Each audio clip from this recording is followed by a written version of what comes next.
바야흐로 30년 전 1992 바르셀로나 올림픽에서 미국은 NBA 슈퍼스타들을 총동원하여 단 한 번의 패배 없이 전승으로 손쉽게 금메달을 따냈습니다. 전 세계로 생중계된 그들의 압도적인 실력은 농구인들에게 NBA에 대한 경외심과 동경심을 갖게 만들었으며 여기로 꿈을 삼아 도전하는 외국 선수들이 증가하기 시작했습니다. 하지만 세계 최고 수준의 농구 리그다 보니 그만큼 벽이 상당히 두껍고 높았는데요. 그러나 어느 날 갑자기 한 초대형 거인이 등장해 이 관문을 단숨에 부셔버렸습니다. 그는 닥치는 대로 NBA 빅맨들을 짓뭉개고 다녔으며 키가 무려 231cm로 리그 역사상 가장 컸고 게다가 체격마저 다부져 힘도 매우 셌기에 도저히 막을 방도가 없었습니다. 자기 앞에 누가 있든 말든 상관없이 대놓고 덩크를 꽂았으며 슈팅 성공률이 리그 전체에서 가장 높았고 반대로 수비에서까지도 리바운드와 블락을 가뿐히 해내며 상대를 굴복시켰습니다. 이처럼 농구는 신장으로 하는 스포츠임을 몸소 깨닫게 해줬던 이 거인의 이름은 바로 게오르그 뮤레산인데요.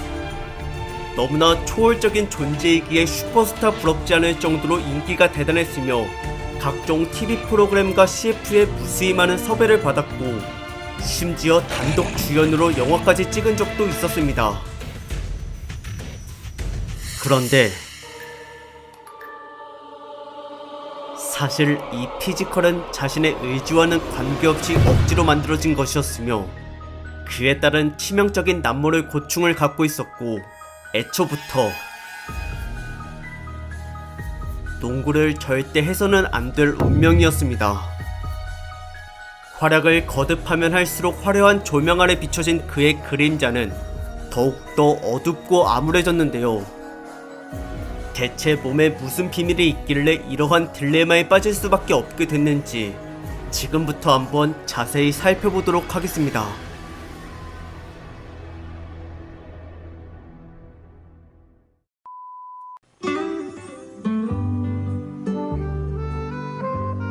게오르그 뮤레산은 1971년 유럽 루마니아에서 태어났으며 인구가 3,000명대인 작은 시골 마을에서 자랐습니다. 의외로 그는 유년기 시절 다른 또래 아이들과 마찬가지로 키가 평범했고 부모님 역시도 170대인 평균 수준이었는데요.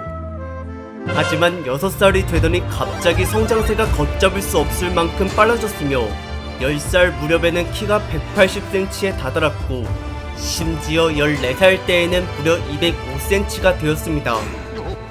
이렇게까지 커져버린 이유는 뇌하 수체에서 분비되는 성장 호르몬이 비정상적으로 과잉 생산됐기 때문이며 이로 인해 말단 비대증으로 신체 모든 부위가 거대해졌고 도저히 멈출 기미가 보이지 않았습니다. 그러던 어느 날 이가 아팠던 뮤레산은 집에서 40km 떨어진 대도시의 치과를 방문했는데요. 의사는 그의 키를 보자마자 눈이 휘둥그레졌으며 대뜸 나이가 몇이냐는 질문을 하였고 이에 뮤레산은 14살이라 대답하였습니다. 평소 농구에 대한 열정이 무척 뜨거웠던 의사는 곧바로 국가대표팀에 전화를 걸었고 이날 뮤레산은 자신을 찾아온 스카우터들과 하루종일 면담을 했으며 학비부터 프로 입단까지의 모든 지원을 약속받았습니다. 참고로 당시 세계는 미국과 소련 간의 갈등이 첨예한 냉전 시대였고 루마니아는 독재정부가 이끄는 사회주의 체제의 공산권 국가였는데요. 너무나 무능하고 횡포한 탓에 나라 경제가 엉망이었으며 배급되는 식량과 생필품의 양이 매우 적다 보니 국민들 대다수가 빈곤에 시달리는 중이었습니다. 더군다나 뮤레산네 집안은 자식만 6명이기 때문에 생활이 더욱더 궁핍했고 그래서 부모님은 아들을 선수로 키워주겠다는 스카우터의 제안을 차마 거절할 수가 없었습니다. 이에 따라 뮤레산은 15살에 고향을 떠난 클루즈라고 하는 대도시에서 학교를 다녔는데요. 비록 여태껏 농구를 단 한 번도 해본 적이 없었지만 그래도 키가 원체 크다 보니 재능이 금세 발현됐으며 1년 만에 벌써 청소년 국가대표에 뽑힐 정도로 적성이 아주 잘 맞았습니다. 그리고 19살부터는 고등학교를 졸업하자마자 즉시 루마니아 1부 리그에서 프로 생활을 시작했고 2m 31cm의 키로 골밑을 완전히 지배했으며 그러다 1년 뒤인 20살 때에는 기어코 리그 우승마저 차지해냈습니다. 또한 국내뿐만 아니라 세계적으로도 엄청난 위용을 보였는데 1991년 청소년 농구 월드컵 본선에서 팀 내 에이스로 활약하며 평균 24.1득점을 기록했고 이는 전체 선수들 중 두 번째로 높은 수치였으며 더불어 국가 역사상 본선 대회가 처음이었던 최약체 루마니아를 5등으로 이끌기까지 하였습니다. 그러자 뮤레사는 조국의 보물이라 불리며 국민들 사이에서 무수히 많은 인기를 누리게 됐고 동시에 외국 스카우터들에게도 관심을 받기 시작했으며 루마니아 리그에서의 우승 이후 그는 포 오르테즈라고 하는 프랑스 1부 리그 팀과 계약을 맺었습니다. 여기서도 마찬가지로 이 거인의 진격을 막아낼 자는 아무도 없었는데요. 그는 자신의 앞 수비수를 높이로 무자비하게 찍어 눌렀고 평균 18.7득점에 리바운드는 10.3개 그리고 블락은 2.7개를 기록했으며 대단하게도 이 3개 항목들 모두가 팀 내 1등이었습니다. 게다가 공격 리바운드는 리그 전체 1등이었고 점프를 뛰지 않아도 거뜬히 공을 잡을 수가 있었으며 이처럼 골밑을 자기 놀이터인 마냥 마음껏 활개치고 다녔던 뮤레사는 끝내 1부 리그 최상위 8개 팀이 대결을 펼치는 컵 대회에서 우승을 거머쥐는 대단한 성과를 냈습니다. 그렇게 혜성처럼 등장하여 입단 첫 시즌부터 프랑스를 정복하자 곧이어 그는 NBA 스카우터들로부터 관심을 받게 되었는데요. 사실 과거에는 냉전 시대였다 보니 NBA에서 뛸 수 있을 거란 상상은커녕 거기가 뭐하는 곳인지조차 몰랐지만 이제는 소련이 멸망했을 뿐만 아니라 루마니아도 자본주의 체제의 민주공화국으로 변했기 때문에 미국의 문물을 보다 쉽게 접할 수 있게 됐으며 거기다 1992년 바르셀로나 올림픽을 기점으로 NBA의 위대함이 전 세계인들에게 널리 퍼졌고 뮤레산 역시도 그때부터 NBA를 알기 시작하여 이에 대한 동경심을 갖게 되었습니다. 그리고 그 소망은 마침내 1993 NBA 드래프트에서 현실로 이루어졌는데요. 전체 54명 중 30번째로 워싱턴 블리츠에게 지명을 받았으며 이처럼 그는 하늘에서 내려준 거인의 힘 덕분에 아무 희망도 없던 가난한 시골 마을에서 세계 최고의 무대 NBA로 출세를 하게 되었습니다.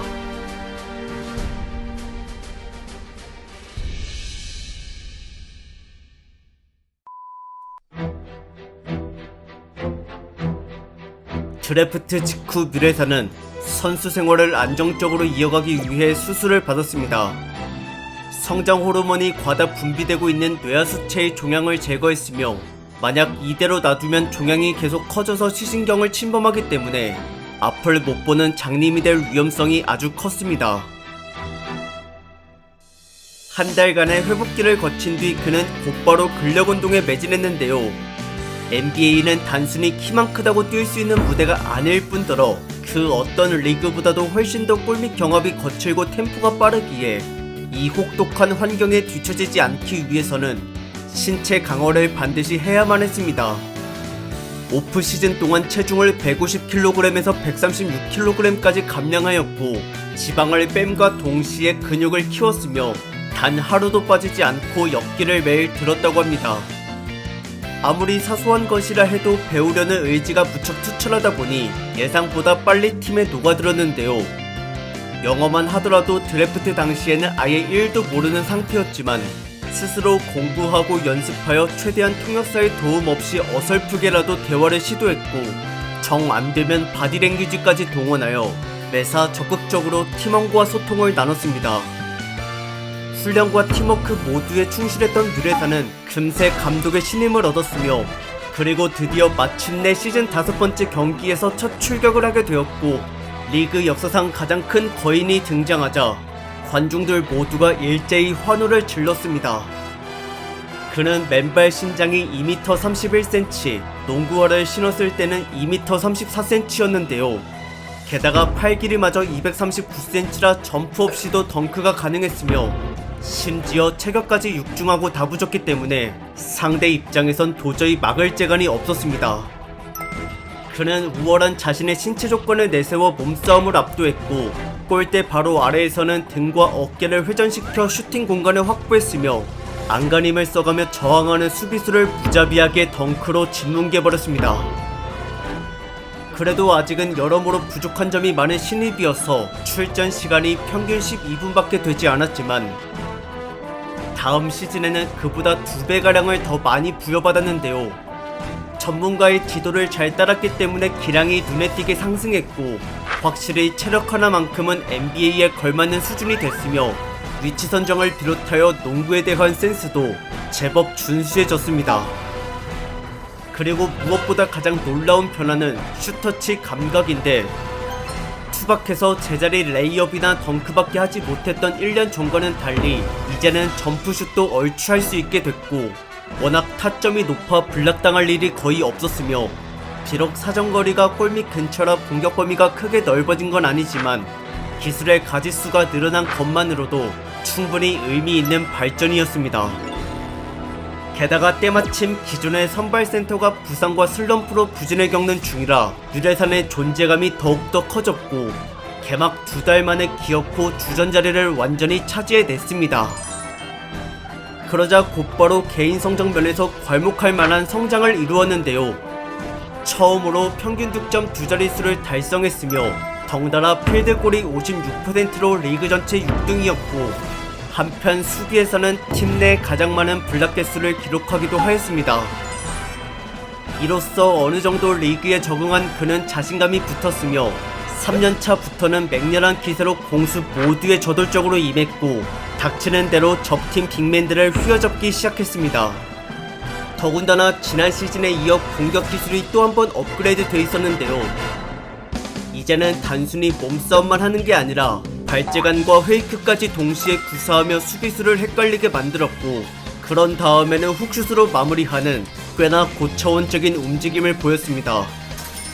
가뜩이나 키가 커서 버거운데 이런 잔기술까지 부리니 상대 마크맨은 부담감에 죽을 맛이었으며 무리해서 블락을 시도했다가는 자칫 파울을 범할 수가 있기에 팔을 수직으로 들어 시야 방해를 하는 것만이 그저 어쩔 수 없는 최선의 방법이었습니다.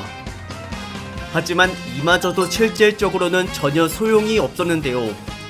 유레사는 마치 그들을 허수아비 취급하는 것 마냥 태연히 골을 넣었고 당시 필드골이 58.4%였으며 놀랍게도 이는 리그 전체 선수들 사이에서 가장 높은 1등이었습니다.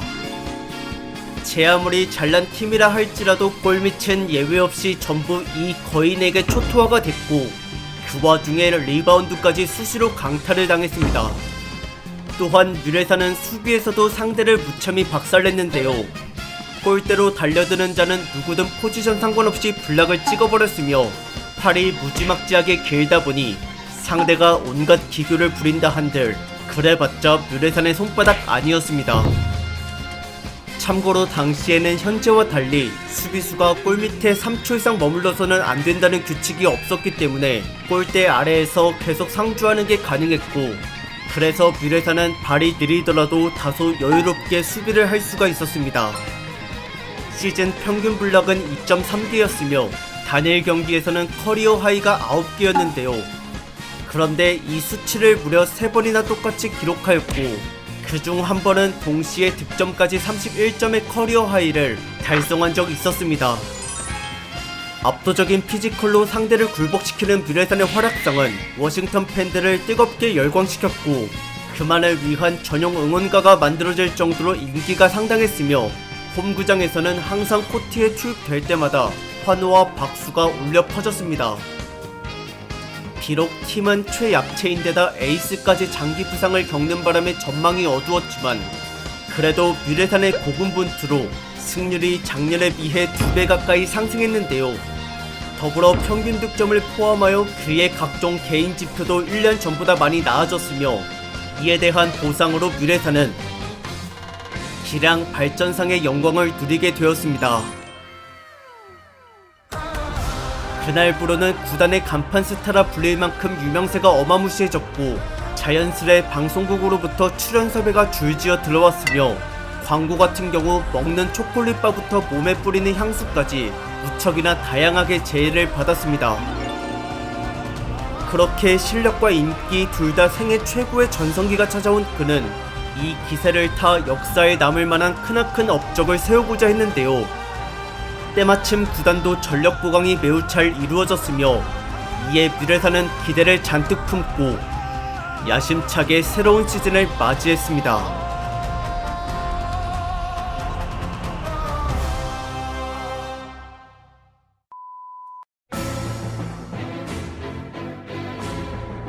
기량 발전상을 차지함으로써 위세가 한층 더 막강해진 게오르그 뮤레산. 거기다 우승에 대한 야망까지 품은지라 경기에 임하는 자세가 어느 때보다도 사나웠으며 그에게 호되게 당해왔던 리그의 빅맨들은 피지컬로 찍어 누르는 이 횡포에 또다시 공포심이 엄습해왔습니다. 하지만 엄연히 NBA는 세계 최고의 무대로서 거인 하나 제대로 통제하지 못할 만큼 그리 나약한 곳이 아닌데요. 지난 시즌의 대활약으로 조명을 받은 뮤레사는 적팀 모두에게 위험 요소로 집중 표적이 됐고 이들은 그를 본격적으로 공략하기 위해 전략을 여러가지 강구해 왔습니다. 힘과 높이로는 도저히 맞설 수가 없으니 아예 공을 받지 못하도록 뮤레산보다 앞쪽에 미리 자리를 잡아 패스기를 차단했으며 또한 자유롭게 이동하지 못하게 하고자 바짝 밀착한 상태로 끈질기게 따라다녔습니다. 뮤레산은 스피드가 느릴 뿐더러 공격 범위마저 골밑으로 한정되어 있기에 이들을 쉽게 뿌리칠 수가 없었는데요. 게다가 우여곡절 끝에 공을 잡았다 해도 그 즉시 추가로 몰려온 다른 수비수들에게 포위를 당했고 안 그래도 드리블 실력이 서툰 데다 공을 튕길 수 있는 공간까지 협소하다 보니 골대 쪽으로 접근이 어려워 슈팅 기회가 좀처럼 나지 않았습니다. 오히려 이를 역으로 이용하여 오픈 찬스에 다른 동료에게 패스를 주면 되겠지만은 유감스럽게도 그는 패스에 대한 능력이 현저히 낮았으며 이와 같이 상대 감독들은 뮤레산의 약점을 철저히 파고들었습니다. 허나 그 역시 마찬가지로 계속 무기력하게 당하고만 있지 않았는데요. 어떻게든 패스를 받기 위해 자신의 앞을 가로막는 상대와 엎치락 뒤치락거리며 자리쟁탈을 치열하게 벌였고 공을 받고 나서는 최대한 빨리 도움 수비가 오기 전에 득점을 시도했으며 상황이 여의치 않을 시 바깥 동료에게 공을 다시 넘기는 대안도 언제나 항상 염두에 두었습니다. 초창기에는 필드골 10%대를 기록한 굴욕적인 날이 있을 정도로 집중 견제에 한없이 휘말렸지만 점차 적응을 하고 파위법을 찾음으로써 금세 경기력이 회복되었고 풍파를 한번 겪어서 그런지 전보다 플레이가 훨씬 더 터프해졌습니다. 그는 상대방의 압박 수비를 60.4%의 필드골로 짓밟아 버렸는데요. 이 수치는 작년과 동일하게 리그 전체 1등이었으며 비록 슈팅 시도 개수가 줄어 평균 득점은 하락했지만 어쨌든 이와 상관없이 골밑에서의 위력은 여전히 엄청났습니다. 덩달아 팀원들도 기량이 만개하여 좋은 활약을 보였고 이로써 드디어 밑바닥 신세였던 워싱턴이 빛을 보기 시작했으며 끝내 동부 8등으로 정규 시즌을 마친 뒤 플레이오프 진출권을 손에 넣었습니다.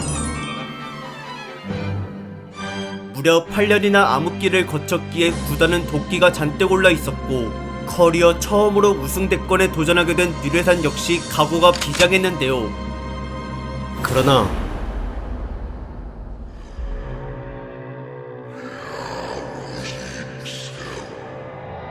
절망스럽게도 1라운드 상대가 하필 농구 황제 마이클 조던이 이끄는 무적의 황소 군단 시카고 불스였습니다.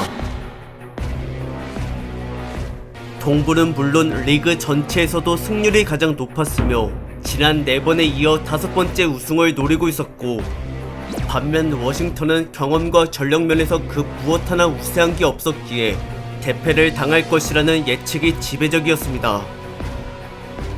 하지만 뜻밖에도 막상 실제로 붙어보니 일방적인 구도가 전혀 아니었는데요.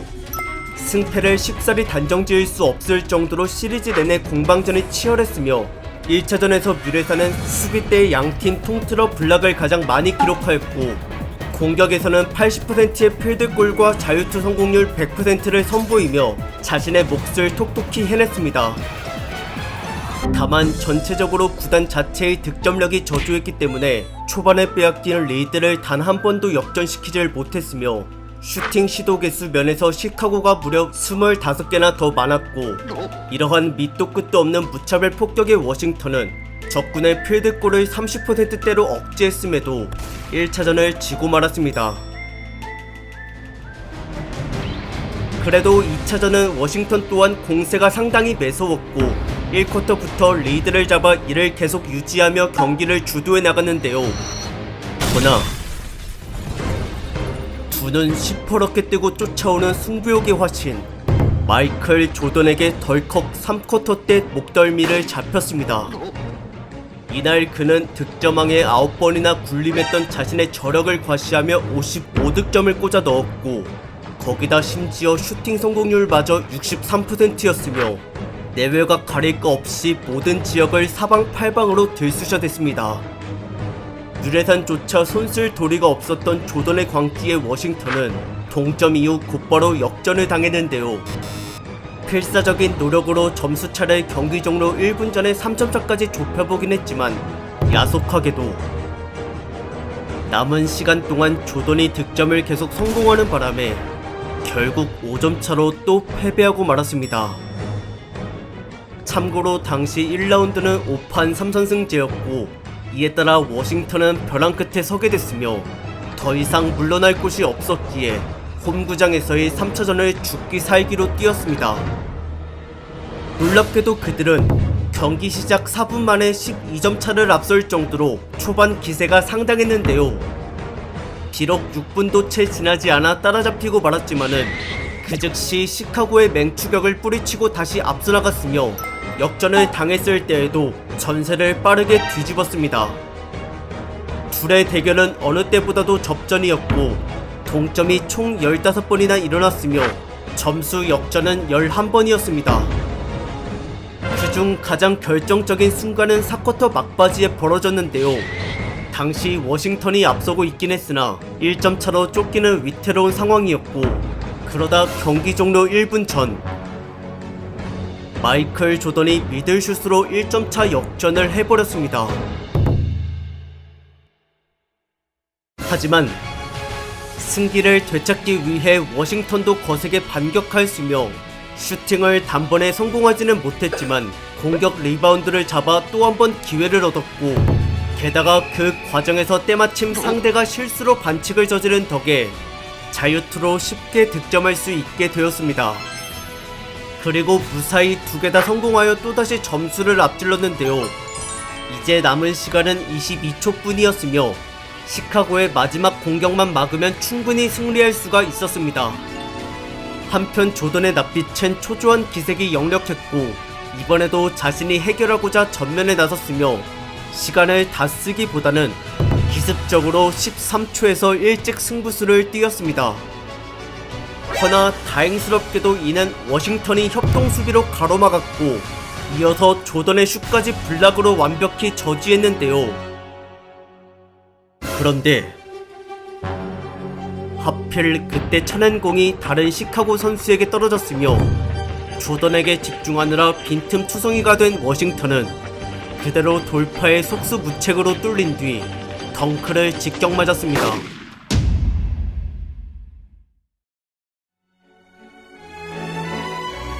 그나마 7초라도 여유가 있었지만 아쉽게도 슛이 골대를 외면하고 말았고, 이에 따라 결국 워싱턴은 시리즈 스코어 3대0 완패로 1라운드에서 탈락하였습니다.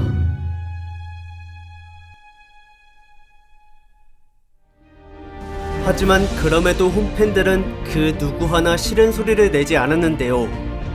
오히려 활기차게 선수들을 응원해 주었으며 끝까지 고군분투한 그들의 투혼의 기립박수를 보냈고, 이와 마찬가지로 조던도 인터뷰 자리에서 워싱턴의 승부욕과 헝그리 정신을 칭찬하였습니다.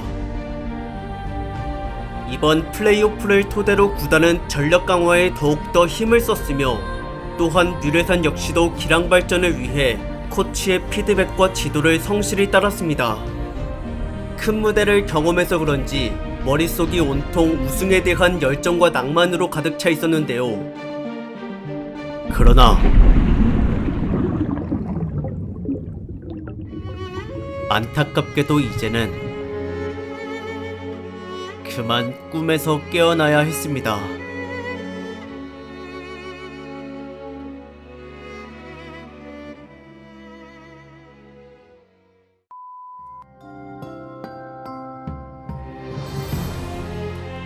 거인은 더 높은 곳을 향해 비상하려 했지만 불행히도 그 열망은 오른쪽 발목의 아킬레스건 부상으로 주저앉게 되었습니다. 그리고 이뿐만 아니라 등 쪽도 고통이 상당했고 뜀박질은커녕 걷는 것조차 버거울 정도로 몸 상태가 엉망이었습니다. 게다가 설사 회복한다 해도 재발 가능성이 매우 높아 더 이상 운동은 무리였으며 그렇게 갑자기 류레사는 인생의 전부였던 농구를 포기해야만 하는 그런 비극적인 처지가 되었습니다. 허나 이 같은 부상의 악재가 아무런 예고도 없이 하루아침에 찾아온 건 아니었는데요. 사실 거인증으로 인한 건강의 적신호가 데뷔 때부터 누적되어 왔으며 분명 성장 호르몬을 과도하게 분비하던 뇌하수체의 종양을 제거하긴 했지만 이미 뼈와 조직들이 거대해지고 난 뒤라 그로 인한 차후의 악영향까지는 막을 방법이 없었습니다. 체중이 많이 나가다 보니 우선적으로 상체의 하중을 지탱하는 무릎부터 악화되었고 더군다나 몸싸움마저 격렬하게 벌이는 편이어서 내구도가 급속도로 깎여나갔습니다. 신인 때는 출전 시간이 적어 상태가 괜찮았지만 주전으로 등극한 2년차부터는 그만큼 오래 뛰기 때문에 통증이 빈번해졌는데요. 보호대를 착용해도 아픈 건 여전했으며 무게중심이 흔들려 휘청거리거나 넘어질 때마다 가슴이 아찔했습니다. 그리고 무릎도 무릎이지만 이보다 더 위험한 건 척추였고 뼈가 무겁고 거대하다 보니 척추신경이 강한 압박을 받았으며 이는 또한 다리와 발목에까지도 부담을 일으켜 결국에는 끝내 아킬레스건 부상을 초래하고 말았습니다. 그렇게 상체와 하체 모두가 망가진 류레사는 한 시즌을 통째로 결정하게 되었는데요. 어찌 보면 농구를 시작한 이상 일이 닥칠 수밖에 없는 운명이었고 앞으로의 선수 인생 또한 전망이 어두웠습니다. 하물며 말년도 아닌 26살로 원래는 기량이 한창 만개할 시기여서 본인 스스로도 매우 한탄스러워했습니다. 아무튼 건강을 되찾는 게 우선이기에 일단은 1년 동안 치료에 전념했는데요. 한편 정신적으로도 회복이 필요하여 그 사이 코미디 영화를 찍은 적도 있었고 제목은 마이 자이언트로 주연 배우로 출연을 했으며 자신의 어릴 적 첫사랑을 찾기 위해 미국으로 떠난 루마니아 시골 청년을 연기하였습니다. 흥행 성적이 별로 좋지는 않았지만 그래도 류레산에게는 활력을 샘솟게 만들어준 신선한 경험이었으며 더불어 부상도 새로운 시즌에 맞춰 무사히 회복되었고 이에 다시 그는 팀에 합류를 하였습니다. 하지만 애석하게도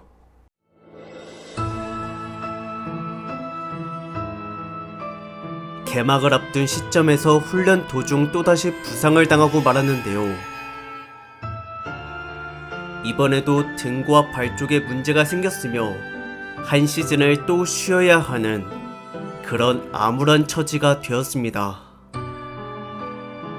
더 이상 기다려줄 수가 없었던 구단은 유감을 표하며 류레산을 내보냈고 그는 이제 유리몸으로 낙인이 찍혀 어느 팀으로부터도 관심을 받지 못했습니다.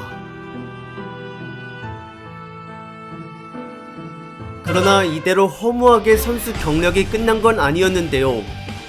반드시 복귀하겠노라며 재활에 최선을 다한 결과 그는 기어코 98-99 시즌 막바지에 뉴저지 네츠와 계약을 맺게 되었습니다. 아직은 건강이 온전치 못해 한 경기만 뛰고 시즌을 마감했지만 이후 등 수술을 받고 난 뒤에 맞이한 99-00 시즌에는 무탈이 30경기를 뛰었으며 다만 아무래도 기량이 예전만 하지 못할 뿐더러 부상의 위험도 높다 보니 잉여 자원으로서 출전 시간이 평균 10분도 채 되지 않았습니다. 그래도 마지막 2경기에서는 구단의 배려하에 주전으로 출전하거나 40분 가까이 코트를 누볐는데요.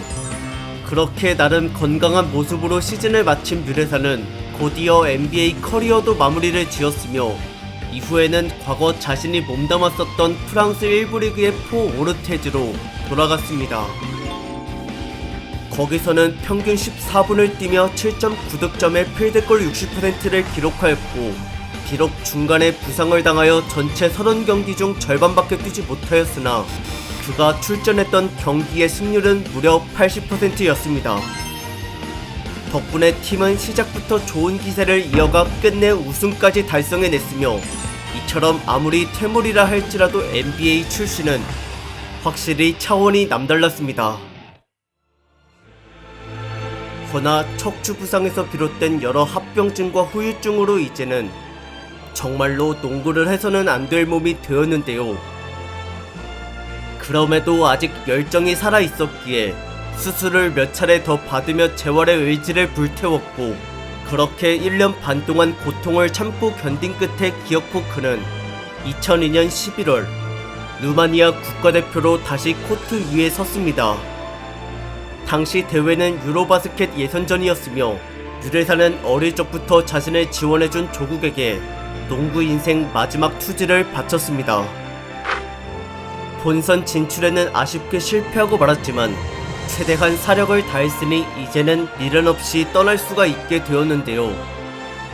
그는 2003년 봄에 은퇴를 선언하였고 프로 생활을 처음 시작한 1991년부터 12년간의 참으로 파란만장한 커리어였습니다.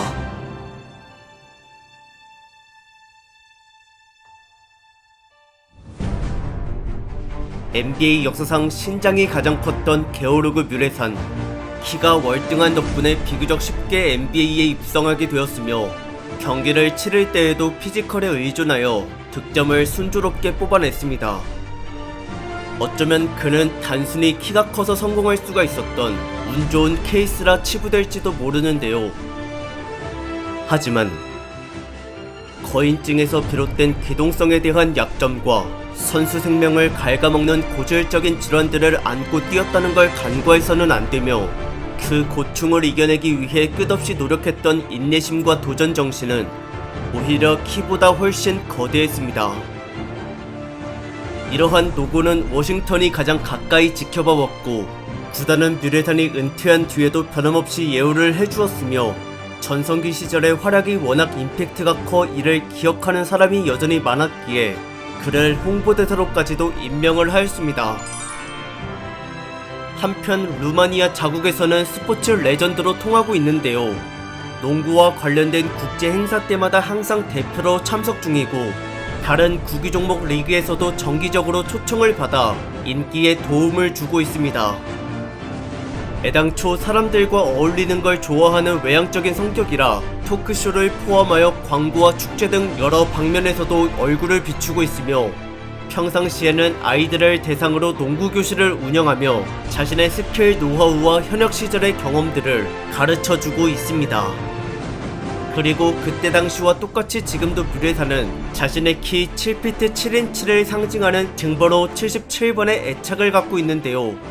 그만큼 커리어에 대한 자부심이 매우 큰 편이고 참고로 기량 발전상은 워싱턴 내에서 뮤레산 이후 단 한 번도 나오지 않았습니다.